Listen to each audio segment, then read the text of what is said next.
Jody Messina. Yeah. Did you say that too? I thought you said it too. No, I didn't. It did sound like an echo or something. Yeah. I'm so happy you're here. I'm happy to be here. We have a lot of stuff to talk about. I would first. Have you seen the video that I made you? What? Never mind. Never mind. I want to see this. What? No. If you haven't seen it yet, then maybe you're not supposed to know about it. Oh, I'm not supposed to know about it. Uh-oh. It's It's about the anniversary of your record. Never mind. I'm not going to say anything about it. I just shouldn't have said anything. I was just going to make a point about something. How you doing, Jody?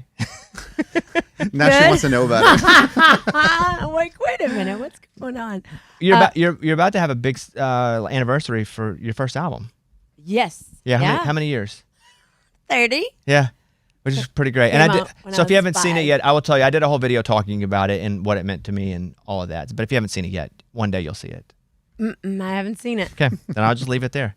It was only me. Okay. Okay. I have a lot of questions for you. Oh, go. I'm ready. First of all, I love you. I could not hold a mirror up and say it back to you 100 times over. So you're so awesome. Same to you. And I follow you and I just support you, and you know that. Thank you. You've gotten messages from me. Thank you. But I do. You're just such a jewel. Well, thank you. This is not about me. I want to make it about you. Oh, let's make it about you. What is it? Is it cool to be like TikTok famous? Because you are. I highly doubt that. You are. Your stuff goes viral all the time. People love you on TikTok. It's like a whole new age of people that get to like experience what we got to experience. The crazy dances. Maybe. Just all of it. Yeah. Well, we have a fun thing. We haven't put it up yet, but last weekend we played in California, and the guy that choreographed all the stuff back when I was like had dancers and everything lived out there, and he choreographed a new dance to one of the hits, and so we recorded that while we were out doing a festival this weekend. Your stuff pops.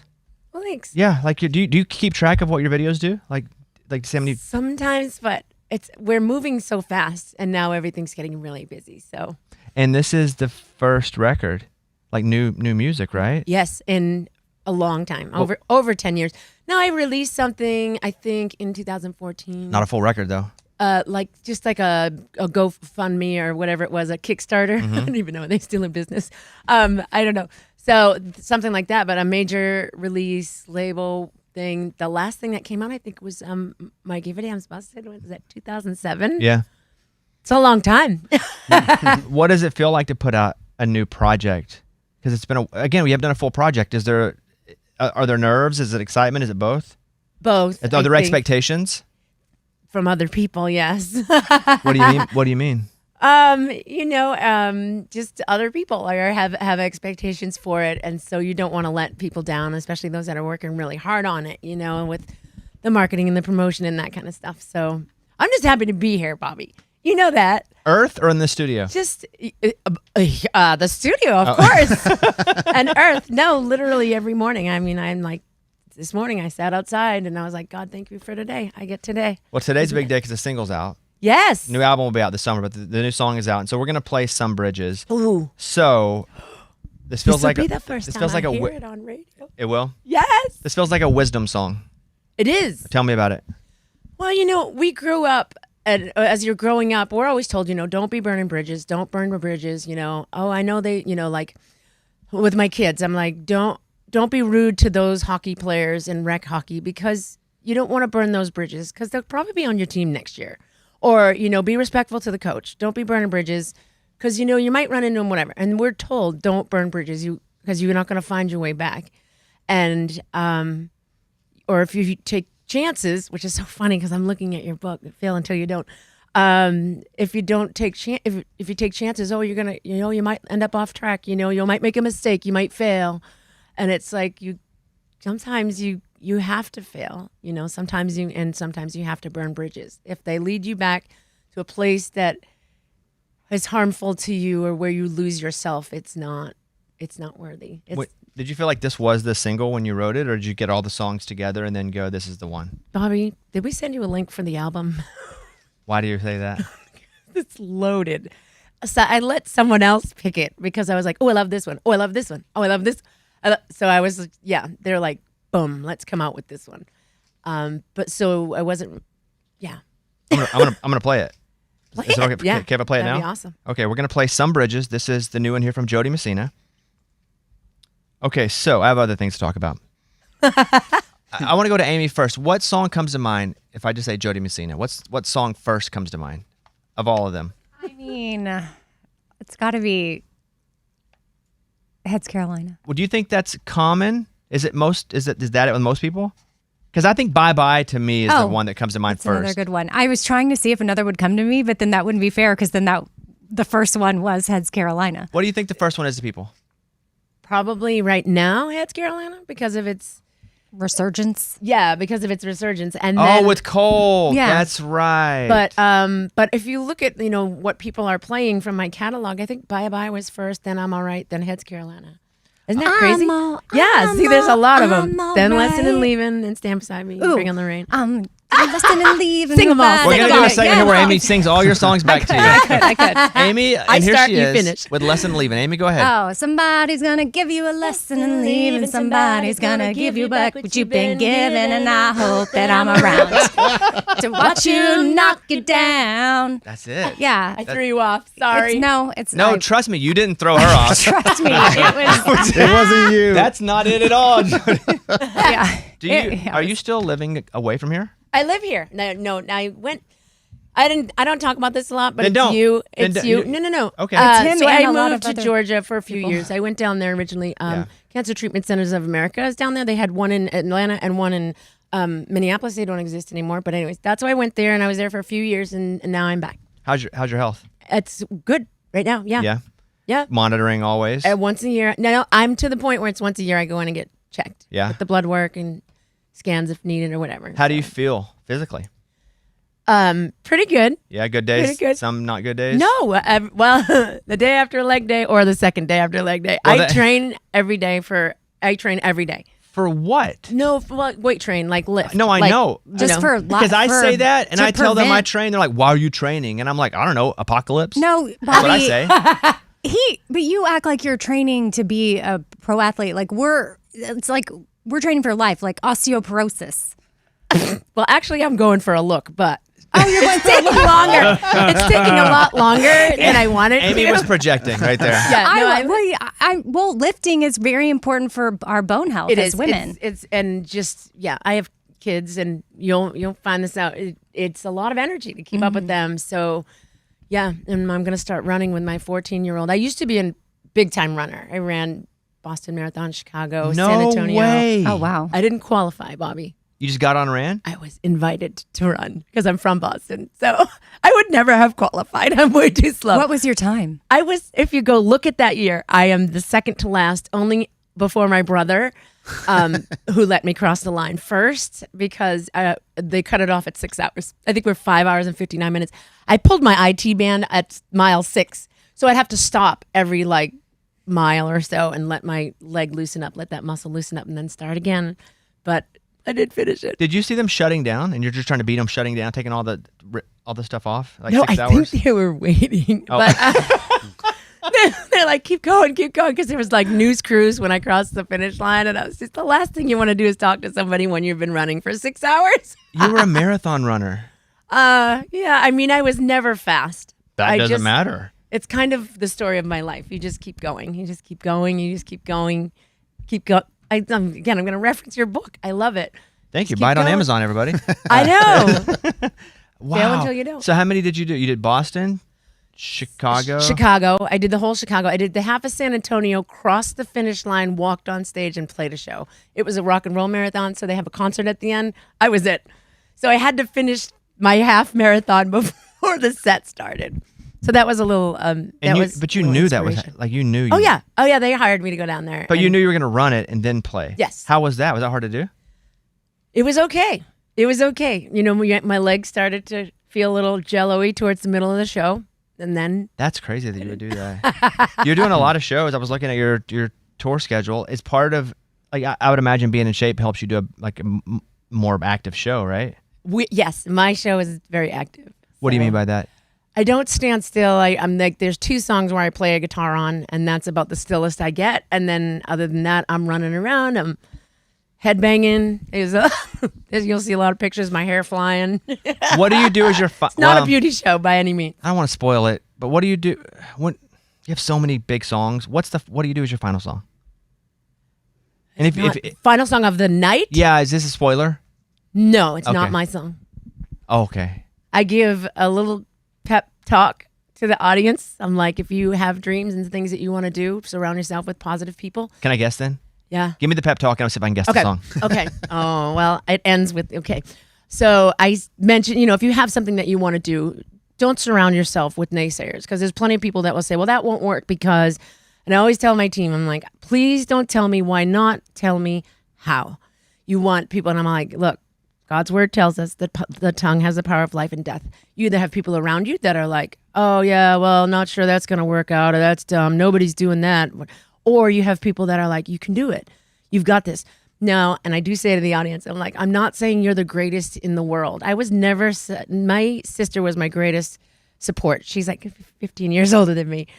And she never was like, oh, you're such a great singer. She's just like, you just got to keep going. And I remember I got turned down by a record label in Nashville. They said I was too fat. And I was they like, actually said that? They told my producer that, if she was 10 pounds lighter, my we'd have gosh. signed her, is what they Wow. said. So, and I was devastated. And she's like, I said, I did this showcase and I didn't get the record deal. They passed. And she's like, yes. I was like, what do you mean yes? She's like, they say you have to get passed on 1,000 times before you get a deal. She's like, now you only have 999 left. Just keep going. Just keep going. Okay. And I was like, and whatever you do, don't stop believing. Oh, well, now we know the song, Don't Stop Believing. That's the end of the speech. Well, yeah, but you could have not said that part. I told you the name was in it. You know what I was going to guess, though? The Climb, Miley Cyrus. That was going to be my guess until always you... gonna be an uphill battle. I'll do it, please. Always gonna wanna make you move. I don't Hey, wanna the spoil Hannah it anymore. Montana thing is coming back. We got to do the dance. Did you see that on TikTok? No. Only took us 4 hours to learn it. So you'll practice a long time for your TikToks? Well, that one was long. I didn't know it at all. And then we learned it. We were on the road. Boy, my legs were sore the next day. The Hannah Montana dance? Mm-hmm. Who says to you, this should be the next TikTok that we do? I don't know. I don't know if we. Do you doom scroll on TikTok? I don't have time to scroll. But the one that dances with me sometimes will have suggestions. Yeah, probably he would be the most. When you moved to town, how long until you had any sort of traction at all? 4 years. Did that maybe. 4 years feel like 40 years? It did. I remember my first year was all about trying to survive, finding a place to live, paying the bills. Like, I didn't sing, and there weren't as many places. We didn't have Broadway. Broadway was Tootsie's. I think that was it. And then Ernest Tubbs Record Shop or whatever. It wasn't like 50,000 bars with, open 24 hours and different shifts or whatever. So there wasn't a lot of places to sing back then once you got here. Where did you sing then? Talent nights. I'd perform. I needed money for rent, so I would do the talent contests. Oh, you would and compete. try to win. Mm-hmm. Did you win? Yes, I did, and that's how I got my start. I won a chance to perform on a radio show as well, and then the radio show had me back every Saturday night. It was called Live at Libby's from Daysville, Kentucky. It's gone, but and that's where my producer Byron Gallimore heard me, who was producing Tim McGraw at the time. And then I took a meeting with him, and then he's like, hey, let's work on a demo. So what would you sing to win these competitions? Because what was your go-to? Oh, my gosh. Rumor has it. Not Reba. Adele. No. Reba. Rumor has it she Got it. has you. And would you know you'd melt them with that? No, I was always terrified. Yeah, I was always terrified. Did you ever lose? Yeah. Did you ever Yes. lose? Did you ever lose to anybody else that ended up making it? No. There was one girl that I had done something with a long time. We were on a competition, and she was nasty. Yeah. She is mean. And then later, after I Heads Carolina came out, she got a record deal, but it didn't work out. So Good. I didn't say that. No, I did. Good. I didn't, but she's so mean. Good. She had money, I didn't. So she had like the fancy guitar and the fancy clothes and was like, oh yeah, you're like, ugh. And so she's just not nice. How does somebody from Massachusetts. That's exactly what I was going to ask you. How did they get into country music? Well, I had gone to a boarding school, and there were kids from all over the country there, and one of them was from like the South and would listen to country music, and I just loved it because I was like, oh, they're singing about me. They're singing about my life. And so I would gravitate towards that. And Even though you lived in Massachusetts, like you're rural Massachusetts? I'm about 30 miles outside of Boston. Then how was it your life? What would you hear that would resonate? What would I hear? Baby, I lied when I told you I could walk away. Remember that one? No, you don't. It's a song. I know the song. Break it to me gently. Remember that? No. One that more. one I That don't. was a Juice Newton. What the? No, I think Amy's hybriding songs now. No, I feel like But I there's some- recognize and then it. I remember Alabama came out with Rule on Highway. I was like, oh, this is so cool. And The Judds came out too. Love that. So we they had were a just lot of talking Judds in about- my house. My mom and my grandma, it was all Judds all the time. Yeah. Then I loved it, and so I gravitated towards. Were you singing in high school? Like in school? I started performing out in clubs when I was 13 or 14. My mother would drive me. I'd sleep through class. It is not advice for those listening. But anyways, my mom would drive me out to open mic nights, and I'd sit in with bands. And then my brother and my sister and myself put a band together. And then I'd ride with my older siblings. You had a family band? Kind of, yeah. We hired a guitar player, but my sister played the bass and my brother played the drums. Did they not want to pursue it further? Because they didn't move down for music, did they? They did not. They live here now, but they did not. I think, it was just a time where you just got to get a real job. Yeah. And so my brother's had the same job since he was 18, and he's a little older now. And he was programming computers for the government or something. You know what I mean? He's a computer programmer and does that still to this day. Same job, never left that job. My theory is there has to be a screw loose to even pursue what this is, right? It's got to be the right screw, but Right. to pursue any sort of art, there's got to be a screw loose. Yeah. Because you have to have like this wild belief in yourself that even other people may not have. Like you have to believe in yourself so much. Did Do you you have a have screw? to believe in yourself, or do you just have to want the dream? It can be. I don't think you can even understand the want of it if you don't believe in yourself.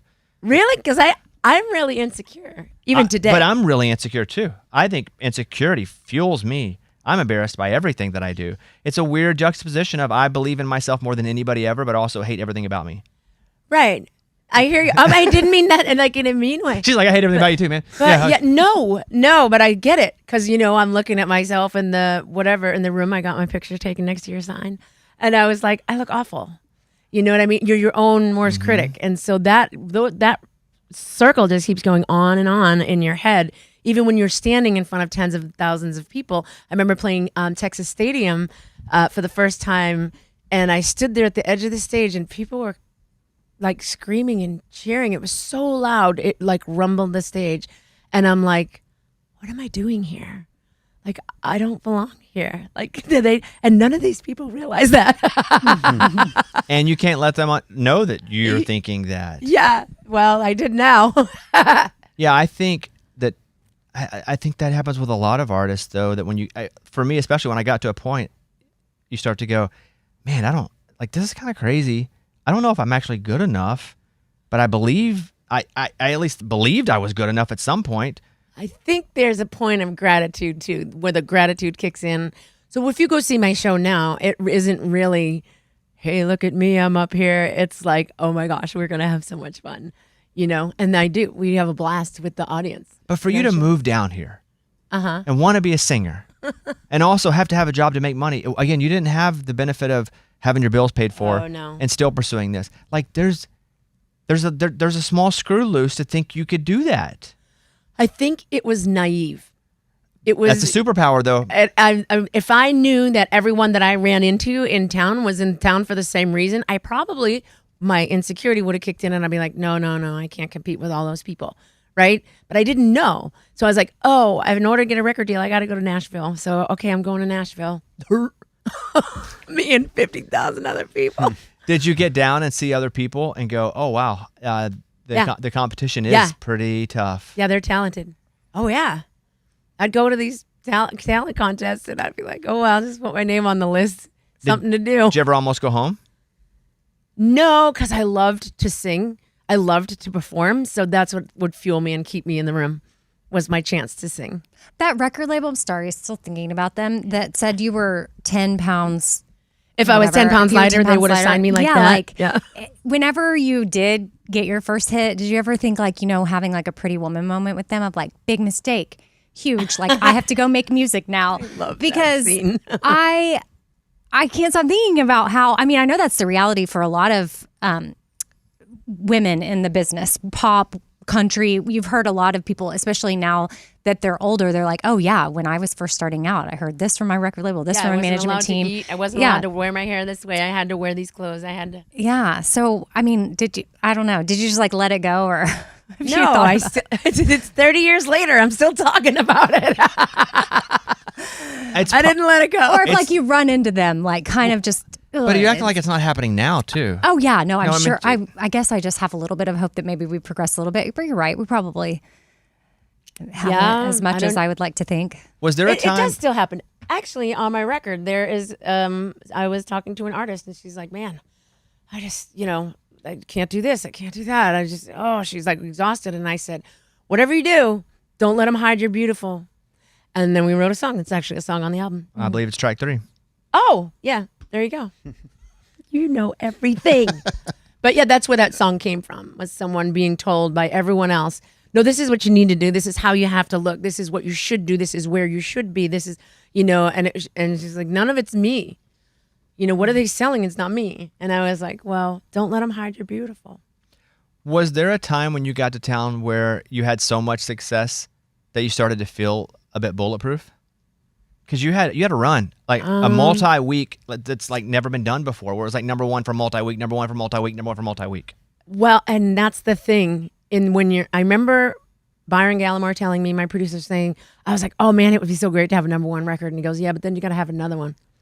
And so you were so in the chase for the next one for me. And then again, you're insecure, right? So you were like, oh gosh, I got to have another one or else I'm done or else what. I remember Downtime came out. And it peaked at number 8. What I would do for a number 8 song right now, not really. But it would be such a thrill to have a number 8 song, right? I'd be like, oh my gosh.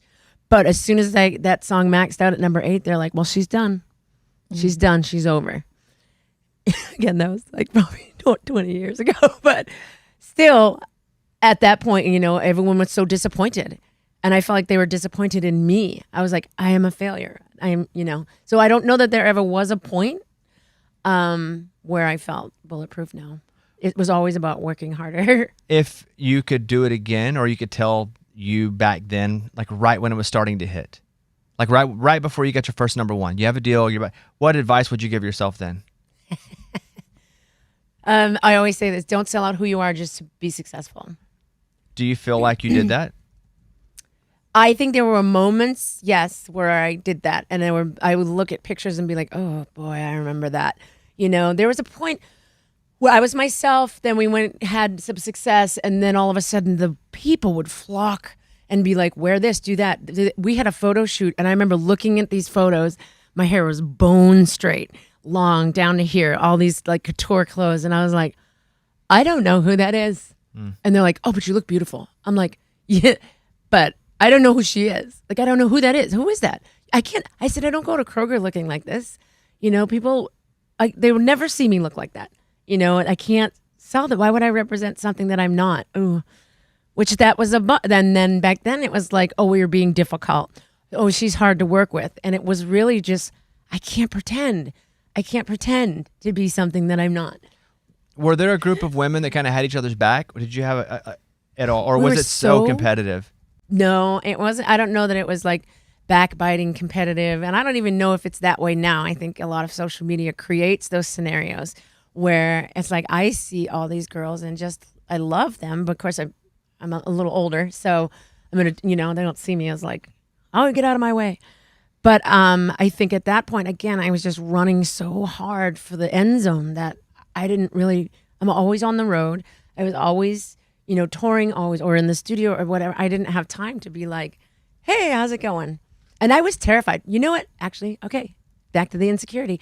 There was one award show I remember I shared a dressing room with Trisha Yearwood, Martina McBride, Faith Hill. You want to talk about beautiful women? golly, stand next to Faith Hill. I never will. She's still stunning. And I had a curtained off section in the back corner, and I didn't come out. I did not feel worthy enough to be in the room with those girls. And so but they read it probably. Yeah. This is just that, oh, she thinks she's all that. And I wasn't all that. I was just like, oh my gosh, I'm hiding from these beautiful, talented girls. So it wasn't cutthroat or anything. It was just keep your eye on your own game at that point. When you decide that you're going to do a new album, or was it an album? Because it could have just been a couple songs and it kept growing. Like, what was this? It turned out I started writing a lot with people in town, and then someone's like, you should record this. You should record this. This is a hit. You should record this. And then it just started to roll into a full project because I was like, well, I don't, I'm just here to write. I just love to write. I'm still out touring, always been touring. And so then they were like, you should really put this together as a record. And I was like, I don't know if anyone wants to hear a record from me. And they're like, just do it. So we did. So have you put any expectations on yourself with this record? I'm asking you again, not anybody else. Or has the expectation been met already by just creating it? I would love to hear how people like yourself like the record, Of course, you're always so kind, so you wouldn't be like, well, this sucks. So, not to my face. But I'd love to hear that because I wrote everything on the record. And it's never happened before. I've never written I've never been able to pour my entire guts into an album. And that's the difference between now and then, or then and now, or whatever, is a lot of stuff that I recorded was written by other people and staff writers at certain places that were the great songwriters. Nowadays, the artists write most of their records. And I was like, oh, can I do that? I can do that. This is great. So this is the first time I've ever had there's one song I didn't write, but for the rest of the record, I wrote everything on there. So this is way more vulnerable, I think, than you've ever been as far as a creator. Probably. Yeah. There's a song on there. Yeah, there's a song. I share this in the live show. It's called If He Knew Jesus. And it came out of a conversation that I had with somebody. And they're like, oh, would you ever consider, going out with so-and-so or this? And I was like, whoa, no. They got to love Jesus. I said, because I've been down that road. And so I walked into the writing room and I said, I have an idea. I said, what if we wrote, and I'm going to start crying. I said, I have this idea of a song, and it just starts off, well, if he knew Jesus, there'd be no raising these babies alone. And so I started crying like I'm crying here, sorry. And the guys looked at me and they're like, oh man, it's going to be a long day. Oh. But it wasn't. But they knew that was a song.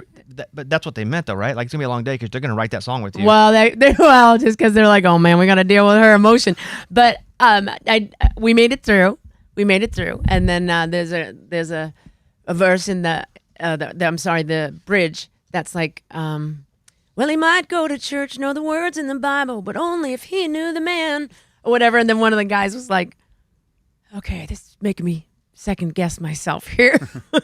So it was just, he found salvation in your writing. Oh, that is my hope. What is my biggest hope for this project? And I'll be really, really honest is, and it might be too honest and you can edit it out if you want, is to be relevant enough to share the gospel with people behind the scenes. You know my heart on that. What do you mean behind the scenes? Well, I think because like a lot of the new artists, I want to be a safe place for them to go when they're like, oh my gosh, how do I handle all this?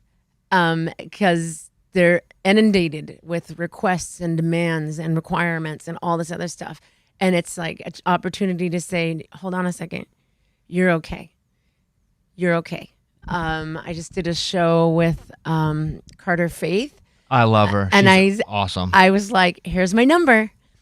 Things are about to get crazy for you. And if you need a safe space, please call me. Yeah. That's what I want. That's my heart's desire, is to be a safe place for people who are spinning around so fast within the industry that they need to step away for a second, just realize who they really are in the midst of it. Why would we edit that out? Oh, I don't know. People don't like to talk about Jesus. I don't know. But that's my heart, because that's what happened with me. I know the road that they're walking. I know the demands that are on them and the expectation on an everyday basis. I know what it's like to have things said that aren't necessarily accurate and it hurts. It hurts, and so you start to get a hard heart, and then you start to get, you know, a little bit feistier and a little bit, and then before you know it, you don't even know who you are anymore. And so just someone that understands what they're walking through and can give them a safe place to just decompress and be themselves. That's awesome. That's my heart. Yeah. Did CMT make being famous easier and harder? In what way? People knew who you were because of videos? Videos. No, I don't know. Easier or harder? Or both, but easier because they now knew who you were as a face, but harder because now you had to deal with the fame because there weren't really a lot of, until CMT or MTV, sometimes you wouldn't know what an artist looked like. Right. Hence the Christopher Cross, you know, syndrome that happened. There was a big singer named Christopher Cross, and then someone said as soon as the video aspect came out, you know, that's when he lost some traction. And I was like, well, that doesn't seem fair.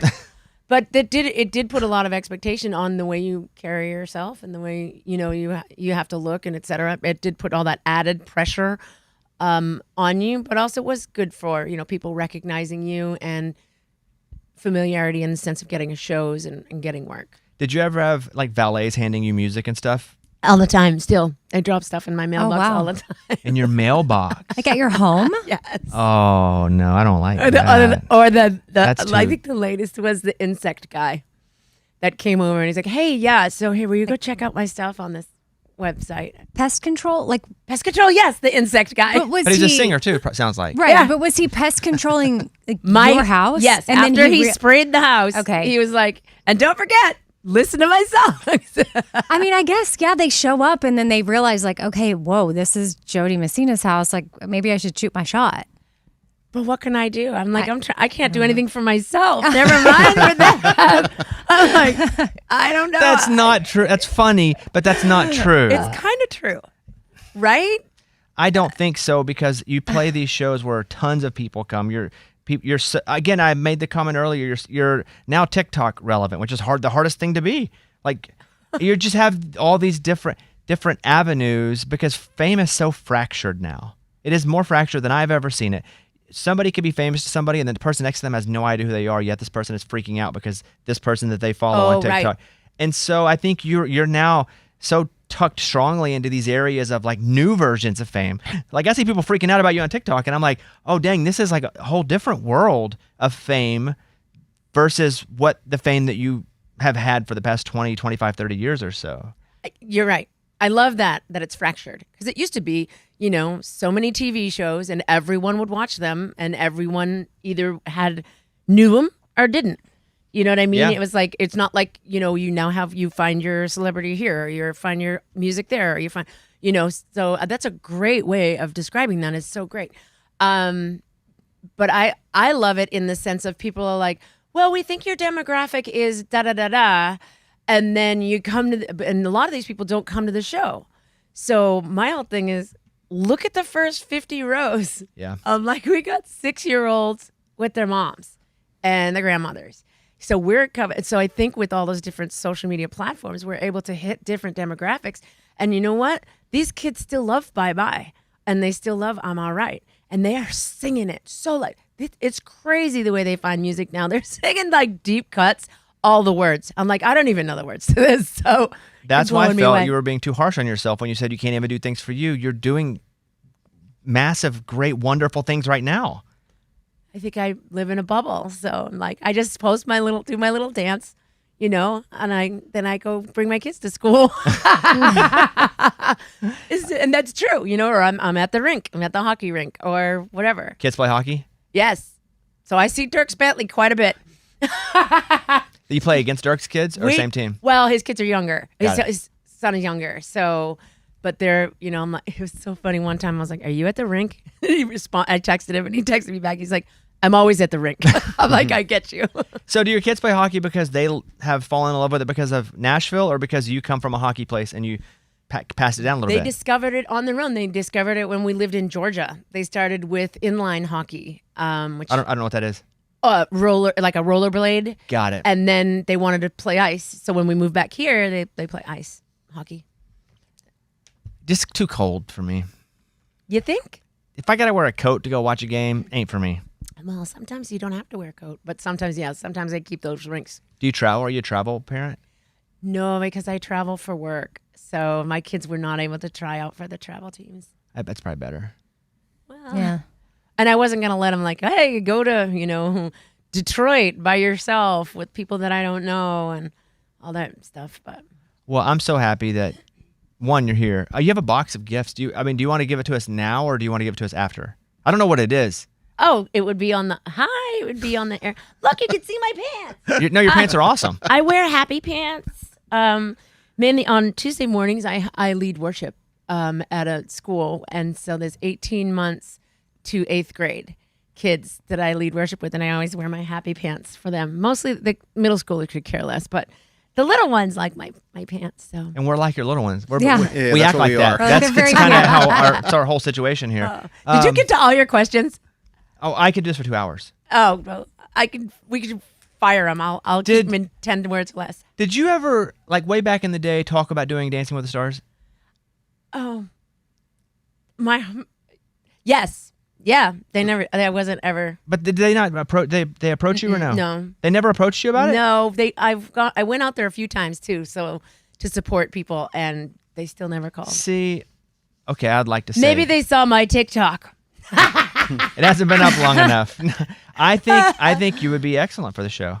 Oh, I'd Would love it. you do it would be- now? Oh yeah, it would be fun. Okay, I mean I know people, so I'll just send out a text and be There like, you go. hey, because they do look for different areas, right? They look for somebody in country music every other year. They do look for like an athlete, and I'll just be like, hey, keep Jody Messina in mind. Yeah, If you wouldn't mind me doing that, Oh, go for I it. don't want to do that, and then go for it. It'd be fun. because if they came to you and you said no, then I'd look bad. Then I'd have to be like, boycott Jody.